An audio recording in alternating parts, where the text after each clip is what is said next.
bisag wala ka ni eskwela, pwede ka makat-on. Sa una, kinahanglan ka mo adto sa eskwelahan aron makat-on ka. Kay sa eskwelahan ra nimo makatunan ang alphabet, reading, like unsa mga animals, ug uban pa. Pero karon, mga bata kamauna sa letter sounds, wala pa ni adto sa eskwelahan. Kabalo na gani mo basa ang uban bisag wala pa naka-eskwela.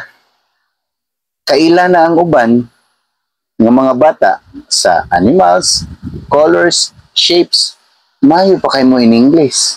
Ug tungod na ang mga bata nga mo eskwela, dili na kayo interesado maminaw sa klase. Pero ang gamit sa eskwelahan kay ang grado. Pero atong uban na may kay sa online, kabalo, pero di gyud kabalo unsa ang aktual. Dagay uban kabalo unsa, pero dili ka ba unsaon. Labi na sa pakigatubang sa tao. Pareha niya eh.